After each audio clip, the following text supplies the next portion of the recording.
자, 그러면은 CS 2번, 즉 공급 실린더를 후진시키는 스위치가 ON이 되면은 실린더가 전진하게 되면은 이 CS 2번은 자동으로 켜질 겁니다. 즉 CS2가 ON이 되면은 M1이 켜지게 됩니다.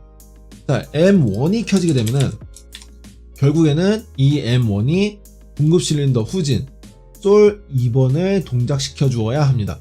그렇기 때문에 아까 했던 솔 1을 켰던 것처럼 솔 2를 M1으로 켜주시면 되겠습니다. M1으로 켜주시면 되겠습니다. 자, 그런데 여기에서 한 가지 문제점이 있습니다. 자, 한번 시뮬레이션을 통해 한번 확인해 보도록 하겠습니다. 자, 현재 이 상황에서는 시뮬레이션이 동작을 하지 않기 때문에 솔 3은 잠시 지워주고 도구 시뮬레이션 시작에 들어가서 시뮬레이션을 한번 확인해 보도록 하겠습니다. 자, 자기유지 회로를 주었기 때문에 스타트 버튼을 누르게 되면은 M0가 항상 켜 있을 겁니다. 마찬가지로 실린더가 전진해서 CS 2번이 켜지게 되면은 자기유지에 의해서 M1이 계속해서 켜져 있을 겁니다. 자, 한번 모니터 시스템을 통해 한번 확인해 보도록 하겠습니다. 자, 모니터 시스템은 여기 시스템 모니터 요 버튼을 클릭하시면은 내가 설정해 두었던 PLC 모습을 볼 수가 있습니다. 자, 시스템 모니터를 하기 전에 시스템 모니터에 아무런 화면도 나타나지 않는다면은 왼쪽 IO 파라미터에 들어가셔서 여기 PLC 장비를 먼저 변경을 해주어야 됩니다. 자, 베이스 슬롯은 4슬롯, 디지털 모듈에서 입력 모듈 32접점, 디지털 모듈 출력 모듈 32접점, 그 다음에 2번 슬롯은 지난 시간에 설명했듯이 특수 모듈에 위치 결정 모듈에 PN4B를 선택하신 다음에 적용을 누르시면 되겠습니다. 자, 이렇게 설정이 다 완료를 하고 도구 시뮬레이션 시작에 들어가신 다음에 다시 한번 시스템 모니터를 클릭을 하시게 되면은 어떻게 모습이 변하느냐, 이런 식으로 현재 이 PLC의 상황이 그림으로 나오게 됩니다. 자, 그러면은 한번 시뮬레이션을 진행해 보도록 하겠습니다. 자, 이 스타트 버튼 같은 경우에는 여기에 나와 있는 P0이기 때문에 P0을 클릭하시면 되겠습니다. P0을 클릭을 한 다음에 오프하게 되면은 M0가 계속해서 전원이 켜져 있는 것을 확인을 할 수가 있습니다. 자, M0에 전원이 들어와 있기 때문에 밑에 출력 부분에서는 솔 1 공급 실린더 전진이 계속해서 동작을 하고 있는 상태입니다. 자, 그러는 도중에 실린더가 전진을 완료가 해서 CS2번 공급 전진 센서가 켜지게 되면은, 자, CS2번 같은 경우에는 P08이기 때문에 수동으로 P08을 켜주도록 하겠습니다. P08을 켜주게 되면은 M1에 불이 들어오게 되고 밑에 출력 부분에 M1에 불이 들어오기 때문에 솔 2번, 즉 공급 실린더 후진이 켜지게 됩니다. 자, 프로그램상 동작이 이상은 없어 보이지만 이러한 경우 하드웨어적으로 문제가 발생합니다. 공급 실린더 같은 경우에는 복동 실린더이기 때문에 전진과 후진을 따로 제어할 수가 있는데, 자, 지난 시간에 선생님이 복동 실린더의 전진과 후진을 동시에 키면은 어떻게 되는지 한번 설명을 했었는데, 복동 실린더 같은 경우에는 전진과 후진을 동시에 키게 되면은 아무런 동작이 발생하지가 않습니다. 즉, 동작에 대한 변화가 없습니다. 자, 현재 먼저 공급 실린더를 전진시켜 놨기 때문에 이 프로그램 같은 경우에는 공급 실린더가 전진한 상태에서 후진을 켜준 상태가 되는 거죠. 그렇기 때문에 얘는 전진 상태에서 동작을 하지가 않습니다. 이 실린더를 후진시키기 위해서는 이 솔 1 공급 실린더 전진의 신호를 끊어 주어야 합니다. 자, 그러면은 M1이 공급 실린더를 후진하는 동작이기 때문에 이 M1이 켜지는 순간 공급 실린더 전진인 솔 1이 꺼주게 되면 되겠습니다. 자, 그러면 어떤 식으로 솔 1을 끊어주면 되느냐? 자, M1이 켜지는 순간 공급 실린더가 후진을 해야 되고 공급 실린더 전진이 꺼줘야 되기 때문에 M1과 동일한 이름으로 비접점을 만들어 주시면은 M1이 켜지는 순간 솔 1, 즉 비접점이 연결되어 있기 때문에 신호가 끊어지게 되고 솔 2의 신호가 켜지게 되기 때문에 공급 실린더가 후진을 할 겁니다. 자, 한번 시뮬레이션을 통해서 확인을 해보도록 하겠습니다. 자, 시뮬레이션을 동작을 시키고 시스템 모니터에 다시 들어가서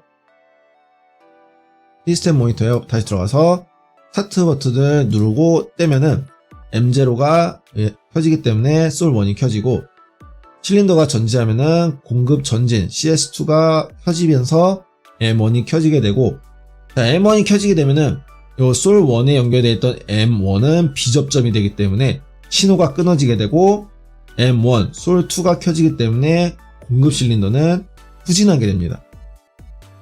자, 이렇게 복동 실린더 같은 경우에는 전진과 후진을 각각 제어해주기 때문에 프로그램 상에서도 이상이 없도록 항상 확인을 하면서 프로그램을 작성하시면 되겠습니다. 자, 그러면 여기서 마저 가공 실린더 동작을 한번 작성을 해보도록 하겠습니다. 자, 현재 시뮬레이션 상태이기 때문에 이 회색 색깔로 변화된 상태에서는 프로그램을 수정을 할 수가 없습니다. 자, 그럼 이 상태에서 수정을 하면서 동시에 시뮬레이션을 어떻게 하느냐? 자, 여기 보시면은 온라인에 보시면은 런중 수정이라는 것이 있습니다.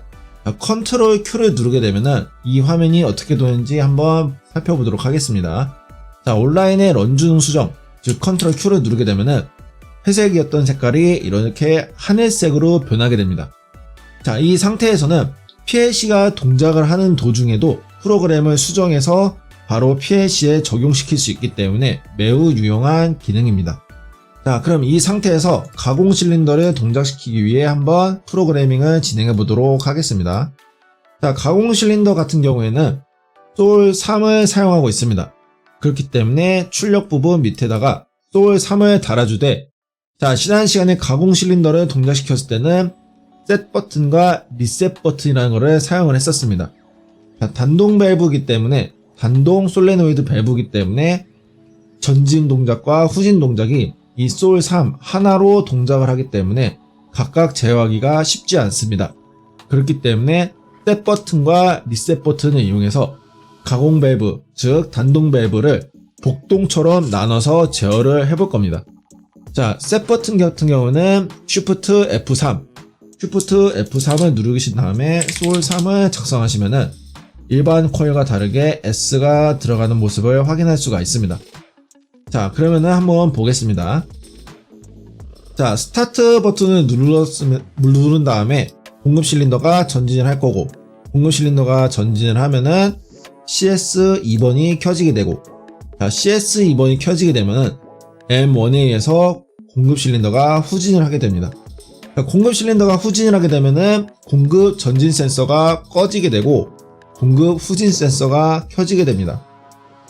자, 공급 후진 센서가 켜지게 되면은 M2번이 켜지게 됩니다. 즉, 가공 실린더를 전진시키는 딜레이는 M2가 되는 겁니다. 자, 여기 CS1으로 수정하겠습니다. 자, 가공 실린더를 전진시키는 것은 M2가 됩니다. 즉, 가공 실린더를 전진시키는 버튼은 CS1, 공급 실린더 후진 센서가 되는 겁니다. 자, 공급 실린더 후진 센서가 켜지게 되면은 M2가 켜지게 되고, M2가 켜지게 되면은 가공 실린더를 전진시켜야 됩니다. 즉, 가공 실린더를 전진시키기 위해서는 솔 3번 밸브가 켜져야 되겠죠. 그렇기 때문에 솔 3번 밸브 앞에다가 M2번, M2를 넣어주시면은 CS1이 켜지고 M2가 켜지고, M2가 켜지면은 솔 3이 켜지게 됩니다. 자, 현재 런중 수정이기 때문에 프로그램이 수정은 됐지만 PLC에 들어가지 않은 상태입니다. 자, 이 상태에서는 PLC에 적용이 되지 않았기 때문에 솔 3번이 동작을 하지가 않습니다.